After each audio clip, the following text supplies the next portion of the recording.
begitu ini kasus muncul, laporan masyarakat yang cukup intensif, maka kami telah menugaskan tim ke lapangan untuk berada di lapangan pada tanggal 26 sampai 31 Mei 2025 pada 4 lokasi, yaitu PTGN, PT ASP, PT KSM, dan PT MRP. Yang kemudian hari kemarin yang terhormat Pak Menteri SDM telah melakukan kunjungan lapangan.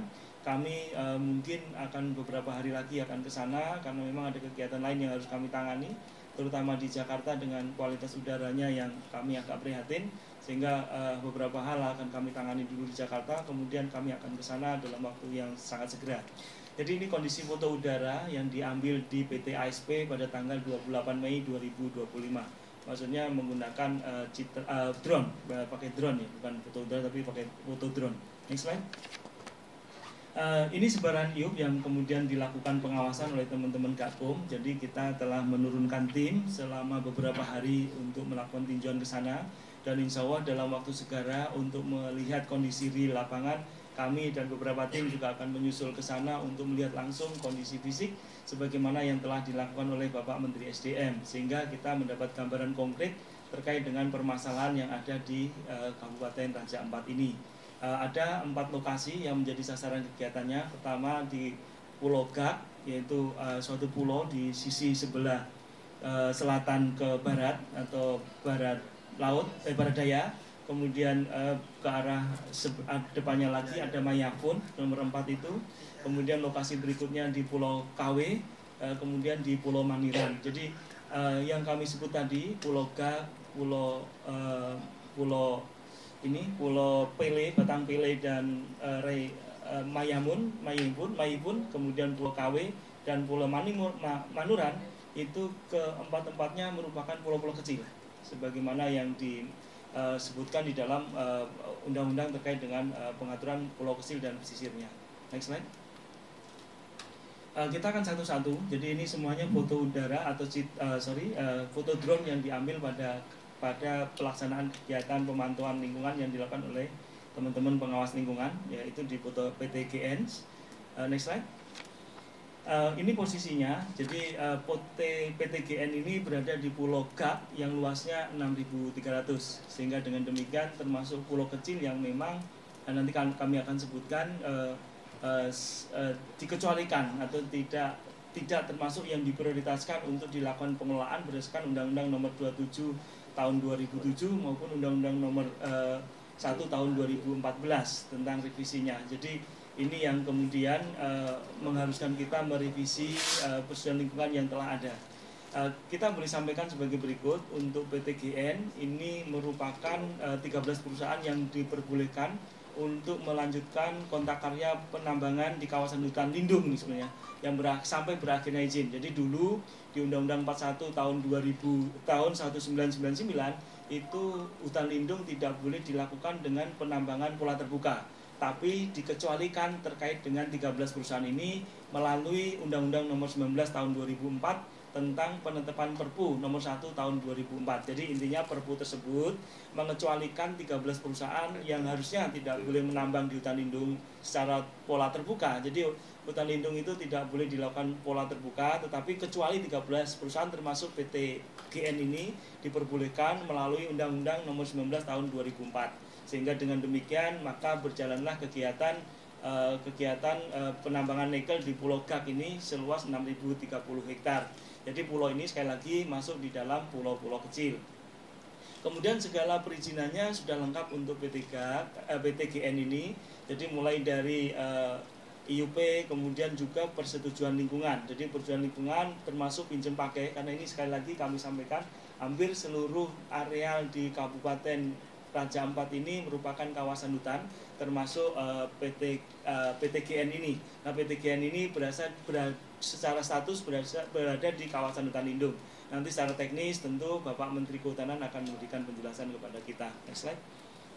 Nah, sebelumnya bahwa berdasarkan kajian lapangan sebelumnya itu maka luas bukaan yang terdata di kami berdasarkan citra satelit dan foto drone, maka luasnya seluas 187,87 hektar.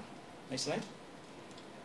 Ini posisi yang dilakukan pemantauan oleh teman-teman di lapangan. Jadi mulai Ya, memang kelihatannya pelaksanaan kegiatan tambang nikel di PT GAC ini oleh PT GN ini relatif memenuhi kaidah-kaidah tata lingkungan.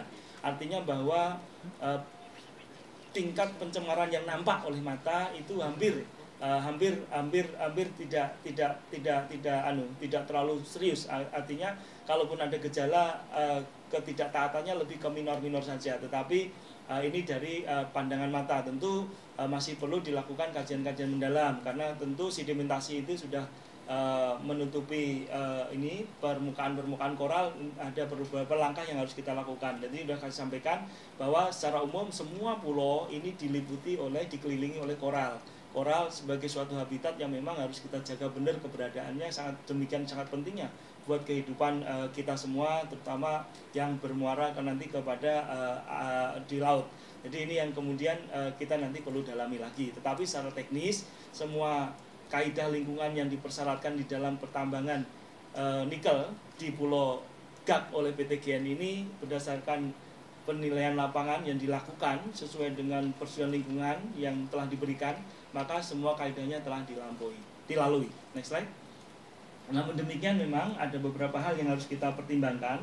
Pertama, bahwa kegiatan pertambangan PT GN berada di pulau kecil sebagaimana dimaksudkan di dalam Undang-Undang Nomor 27 Tahun 2007 sebagaimana diubah melalui Undang-Undang Nomor 1 Tahun 2004. Kemudian yang kedua yang juga menjadi perhatian kita serius adalah terkait dengan kerentanan ekosistem Raja Ampat. Tadi kita sebutkan bahwa persetujuan lingkungan mestinya kita tinjau kembali atau kita mungkin pertimbangkan memberikannya bila mana pertama teknologi penanganannya tidak kita kuasai atau kemudian kemampuan kita untuk merehabilitasi tidak mampu. Itu sebenarnya dua kegiatan ini mungkin menjadi pertimbangan kita untuk mereview keberadaan persetujuan lingkungan kalau memang ada. Kalau belum tentu itu menjadi kendala utama untuk kita berikan persetujuan lingkungan. Jadi dua hal tadi. Kemudian terkait dengan kondisi PT GN, tadi yang pertama tadi sudah kami sebut luasnya di 6.030 hektar sehingga masuk di dalam kategori pulau-pulau kecil. Kemudian masuk di dalam kerentanan ekosistem Raja Ampat ini. Raja Ampat ini serius memang agak perlu mendapat perhatian kita semua. Kemudian atas dampak yang ditimbulkannya tentu kita akan minta untuk dipulihkan. Jadi beberapa hal yang menjadi yang harus kita perhatikan. Pertama, Undang-Undang Nomor 1 Tahun 2014 tentang perubahan Undang-Undang Nomor 7 Tahun 2007 tentang pengelolaan wilayah pesisir dan pulau-pulau kecil. Ini kenapa semua perundang-undangan yang memang menjadi rujukan persetujuan lingkungan hidup akan dibahas di Kementerian Lingkungan Hidup secara expert ya, secara lintas kementerian dan secara lintas disiplin, sehingga termasuk tidak terkecuali undang-undang ini. Meskipun undang-undang ini tentu pemangkunya ada kepada Menteri KKP. Nanti kepada Menteri KKP kami sudah diskusi juga untuk bicara lebih menyampaikan hasil lapangan, nantinya kita bahas bersama. Jadi intinya bahwa di dalam pasal tersebut tidak diprioritaskan kegiatan untuk kegiatan pertambangan. Kemudian hal ini juga dikuatkan dengan keputusan MA Mahkamah Agung nomor 57 tahun 2022 dan keputusan MA nomor 35 tahun 2023.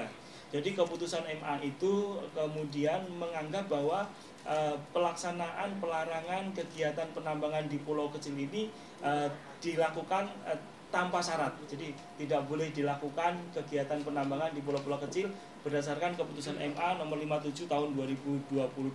Ini keputusan ini terjadi di kasus di Konawe, di Kepulauan Konawe. Jadi Pulau Wahoni kalau nggak salah ada suatu perusahaan yang kemudian dilakukan digugat oleh masyarakat dan Mahkamah Agung memenangkan masyarakat tersebut. Meskipun perusahaan tersebut sudah sangat lengkap dokumennya. Kemudian karena dia kalah di Mahkamah Agung, maka perusahaan tersebut melakukan gugatan akhir di MK. MK justru memperkuat keputusan MA tersebut. Artinya ini ada jurisprudensi hukum bahwa terkait dengan kegiatan-kegiatan ini memang menjadi hal yang dilarang terkait dengan kegiatan penambangan di pulau-pulau kecil. Ini keputusan MK, bukan keputusan NA ya. Jadi namun ini menjadi rujukan kita pada saat mempertimbangkan persetujuan lingkungan yang harus kita kemudian review atau kita evaluasi kembali. Next slide. Slide selanjutnya. Nah, ini tadi ya secara umum hampir mirip-mirip semua. PT ASP ini bahkan berada di pulau yang lebih kecil lagi, Jadi ada di Pulau Manuran, ini foto yang diambil foto drone yang diambil tanggal 28 Mei 2025. Next slide. Ini posisinya. Jadi luas bukaannya 109. Memang di pulau ini lebih kecil ya. Jadi hanya 743 hektar. Tentu kita bisa bayangkan kalau ini dilakukan eksploitasi, pemulihannya tidaklah terlalu gampang karena tidak ada lagi bahan untuk memulihkan. Ini yang kemudian menjadi perhatian kami untuk melakukan review terkait dengan dokumen lingkungan. Jadi yang kami sampaikan tentu berada di batas kewenangan Kementerian LH terkait dengan persetujuan lingkungan. Jadi persetujuan lingkungan yang untuk PT ASP ini diterbitkan oleh Bapak Bupati Kabupaten Raja Ampat nomor 75B tahun 2006. Jadi sampai sekarang dokumen tersebut belum berada di kami. Kami nanti akan minta untuk kemudian diserahkan kepada kami untuk dilakukan review lebih lanjut. Next slide. Ini posisinya teman-teman sekalian. Pada saat dilakukan pengawasan memang ada kejadian settling pond yang jebol. Dan ini memang menimbulkan pencemaran lingkungan, kekeruan dengan pantai yang cukup tinggi. Dan ini tentu ada konsekuensi yang harus ditanggung-jawabi oleh perusahaan tersebut.